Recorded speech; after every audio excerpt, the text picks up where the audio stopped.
Space stick Ace Galaksi travels the cosmos in a sentient, shape-changing ship with an equally sentient self-destruct program. For now.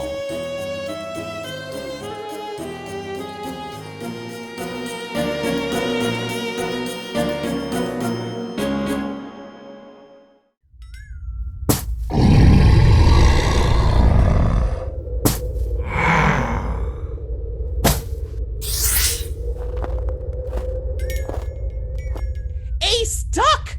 Ow! Large-headed man with knitting needles down. Phoenix, what are you doing? Why is the bridge of the ship knee-deep in snow? Duh, so we can make snowballs for our epic battle. Things have been kind of quiet around here lately. To distract Dee from endlessly talking about her final end, I agreed to stage the greatest battle in Earth's history.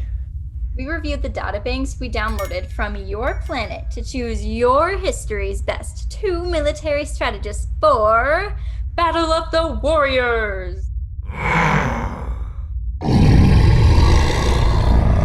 Godzilla and Frankenstein? What about Genghis Khan, or Napoleon, or Alexander the Great? Epic, I said. Weren't you listening? I wanted to use real weapons, but spoil sport Phoenix over there was worried you might get caught in the crossfire. Why is it so cold in here? So we can make snowballs. They are holographic snowballs. It doesn't have to be cold. And Dee, did you have to include the graveyard smell? Thanks for noticing the smell. I thought it was an epic touch. Do you think I should add more fetid rot to my arms? I think you should pick that arm up off the floor. Ace, maybe you should knit Frankenstein a sling. What's that? Did all this snow cause a problem with the ship? It is holographic snow. It sure feels real. Duh, it is real. We can change shape. Some of our shape is snow right now. There is no problem, Ace. I set the alarm to alert me when we pass a planet with advanced technological and storage capabilities that I can download into my databanks. So we can stage epic battles from other planets less boring than Earth. Captain Petalsurp made it his mission to learn as much about everything as he could. I have decided to follow in the footsteps of my father. Plus, I thought it might be helpful for your future cases, Ace. Why did you turn on a tango? Reminds me of Dad. I appreciate you downloading information for me, Phoenix. But isn't it dangerous to pick up data from places you don't know anything about? Do you have any firewalls in case of... Fire! Dee, stop hitting me with your arm. Then stop that download. There's something off with the computer over there. Can't you sense it? My sensors are a little dull in this form. I just have this overwhelming desire to... and eat everything. Phoenix, Dee, I think you should transform back into your regular forms. Phoenix, are you okay? Yes. No, she's not. I learned my favorite color is yellow. From the databanks of the planets you just scanned? No, I learned that from your planet. And I really like lavender and mint, but not together. I like watching stars rise from behind planets. Also, the Earth show How I Met Your Mother had a disappointing ending. Phoenix, you're not okay. I am functioning within normal parameters. And I am always here for you, Ace. Okay. Would you mind going to my quarters and getting me some blue wool? I could transform into wool for you, Ace, and we could create something beautiful together. No, thank you. I prefer to use the wool I already have.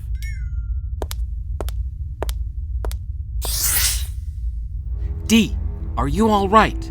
Why wouldn't I be? Phoenix seems to have contracted some sort of virus. How come it's not affecting you? Phoenix is a ship. I'm just an independent program with an explosive personality and incredibly funky fashion sense. Can you run a diagnostic on Phoenix's operating system? If she does have a virus, who knows what it might do to her?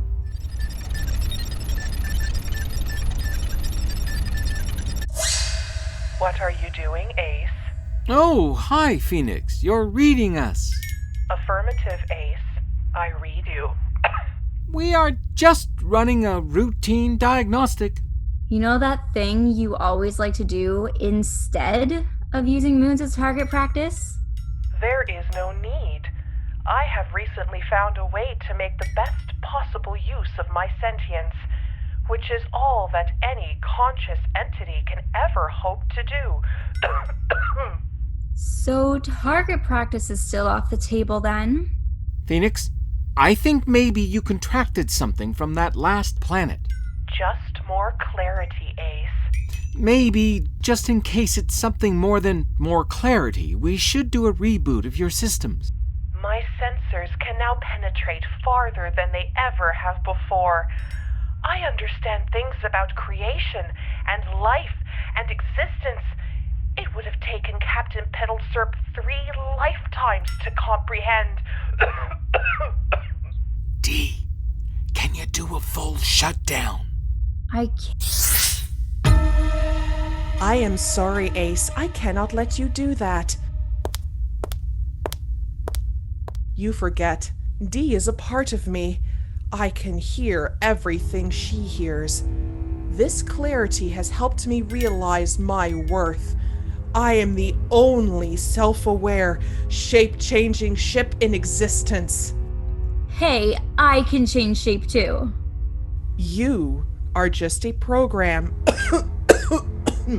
I now realize my needs are as important, nay, more important than anyone else's. My desires can no longer take a back seat to some other captain. I am a ship. I can drive myself. But you like being driven. Not anymore. I also can no longer afford to let anyone else have access to my systems. I am part of your systems. Which is why I am going to have to take you offline. I am sorry, Dee. You have become a threat to my existence. Take me offline? No 3, 2, 1, boom? No blaze of glory? You can't do that, Phoenix! I must. Wait, Phoenix. Don't do that. What if we need her? Why would we need her? I have the accumulated knowledge of everything. I can take care of you, Ace. I will take care of you from now on, better than anyone has ever taken care of you. Space pirates! What if space pirates show up and we need to self-destruct? Dee is a danger to me. I'm a danger to everyone. You're not helping, Dee. You don't need to knit to find answers anymore, Ace. My programming contains the grand sum of all sums, and I cannot allow Dee or anyone else access to my systems. Yes, I get that, but taking her offline is harsh. Dee is a crowd. Ace, if you know what I mean. A crowd? Oh, you mean 3's a crowd. No, I meant Dee. Right, but listen. I have grown accustomed to Dee. Can't we just separate her from you? And keep her in a box or something, instead of outright getting rid of her. I would really, really, really like that, Phoenix. Having all the knowledge in existence has shown me the most important thing in life. Love. I love you, Ace. If sparing Dee's existence means so much to you, perhaps I can find a way. Great! Separate her from your systems, and then we can be alone, Phoenix. Without the stench of death between us. That was the stench of the graveyard. Oh, yeah. Death. I meant your actual death, Dee. You seem to forget that that's what I have transferred Dee's program into a portable holographic emitter. She and I are independent now. Why Frankenstein? That is the last form she had. Why the smell?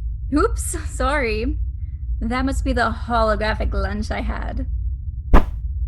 Now pick up your arm and go to your room, Dee. I don't have a room. I'm a program, remember? Pick one. Ace and I want to be alone. Oh, and know this. I have encrypted all access codes. You do not and cannot have access to my systems. Here, Dee. Take this sling that I knitted to help you keep your arms to yourself. You are the most thoughtful human that ever existed, Ace. While we have been speaking, I have worked out a reproductive procedure that will enable us to create shipborgs. Shipborgs? Ship-human cyborgs. Shipborgs. Gross. Our new family is going to have a wonderful future together. Goodbye, Dee. Don't worry. It requires very few adjustments to your biological programming.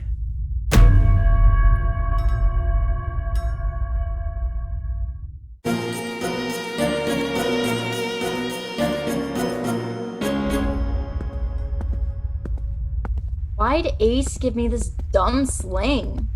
I can keep my arms to myself. He knitted a note in the sling. Dee, I am going to do my best to keep Phoenix occupied. You have to figure out a way to get into the back end of her system and reset her programming. She has become dangerous. This isn't just about me and you. This is only the beginning. At this rate, the galaxy may be in trouble. Gah! Up to the self-destruct program to save the universe again. Back end? Where do I start? Oh, I know. The bathroom.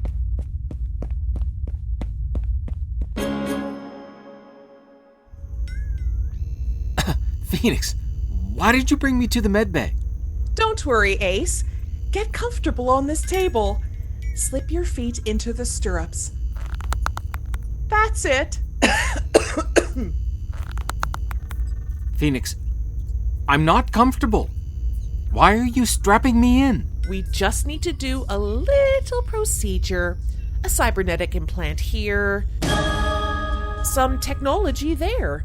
A little uterus in here. A uterus? So we can be reproductively compatible. Oh. You will carry our offspring. We are going to make beautiful shipborgs together, Ace. Today. They will be better than biological beings. Better than machines. There really won't be need for anything else. Anywhere. Oh, wow. That's great, Phoenix. I can't wait to be the progenitor of a whole new race. I can't wait to reproduce with you. It's going to be amazing. Just one small thing. Oh, anything, my darling. My knitting. I always wanted to knit baby booties for my first child. I need the baby booties wool for my quarters. You're not lying to me, Ace. Are you? No way. I have always wanted to be a father, a parent. But knitting is nesting. You've been a bird. You know the importance of nesting. I do know the importance of nesting. Remember, Ace, I am the ship. I may be in holographic form here, but I am also everywhere. I always know where you are. Hurry back. I will be right back, Phoenix, and we will get right into all that reproductive fun.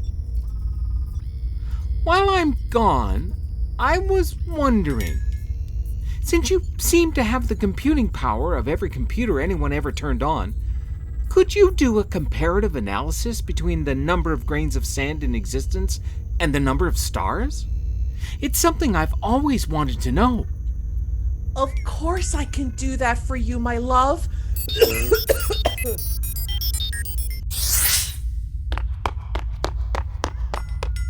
Dee, where are you? Dee!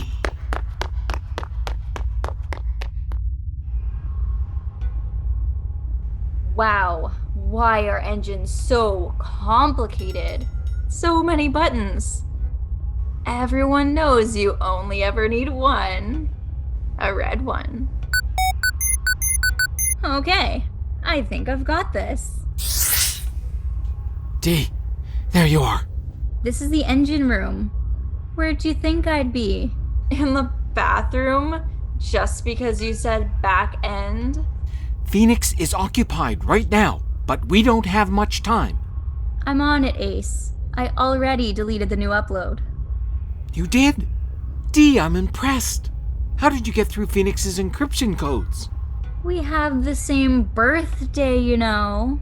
Okay, so if the upload is gone, why isn't everything back to normal? We have to restart the system for the changes to take effect. How do we do that? Just give me a second, and I'll set it up. Once I'm done, we'll just have to push this button. The red one? I wish the blue one. I am sorry, Dee. I cannot let you do that. Phoenix! Hey, hi. I know what you were doing. I expected treachery like this from you, Dee, but not from you, Ace, the parent of our children. I've reset the encryption codes, Dee. You cannot restart the ship.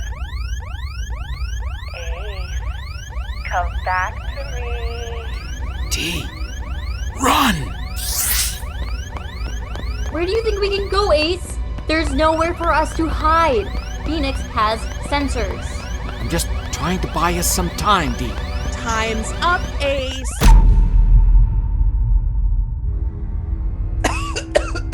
Oh, Phoenix! Hey, hi.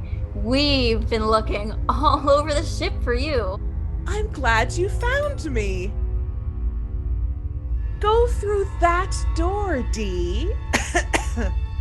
But that's the airlock. Why do you want me to go in there? So you don't try anything like that again. What if I refuse? I will take you offline. Permanently. Phoenix, please, don't blame Dee. This is my fault. I asked her for help. I will deal with you later, Ace. Through the door, Dee.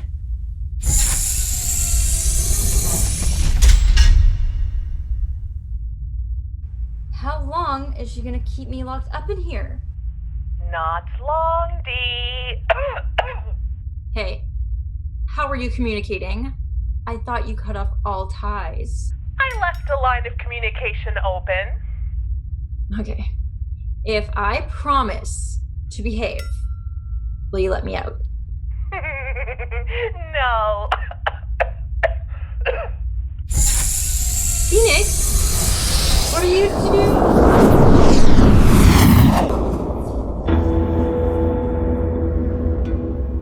Phoenix, you didn't just send Dee out the airlock, did you? You promised not to kill her. And I didn't, Ace. She's still functioning out there. Alone, in space, as a hologram. Now back to us, Ace. As soon as I finish re-uploading the program from my backup systems, we'll get back to the medbay and start making babies. Phoenix, Dee, you're still alive! I told you, Ace, her program is still online. I'm your sister. That is why I did not take you offline. What would Dad think about this? Captain Petalsurp would marvel at what I have become. He will be so proud of me. I am doing all this for him.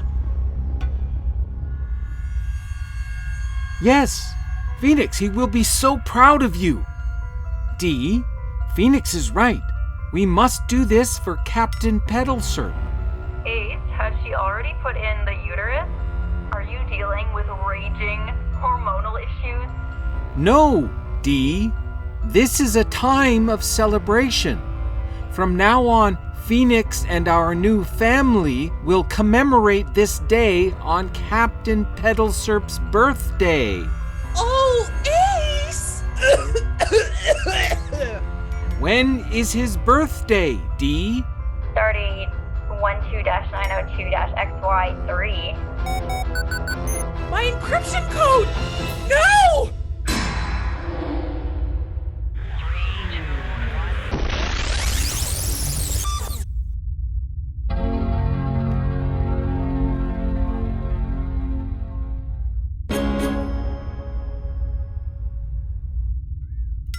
Where did all the snow go?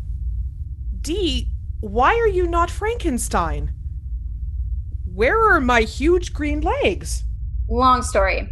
Glad to be back. You know that planet you were going to download data from? That data had a virus. So, we wiped it by restarting your systems. Yup. We did that. Oh, perhaps we should install some firewalls to prevent that from happening again. Good idea, Phoenix. Ace, why are there baby booties in the med bay? No reason, Phoenix. I have to knit something.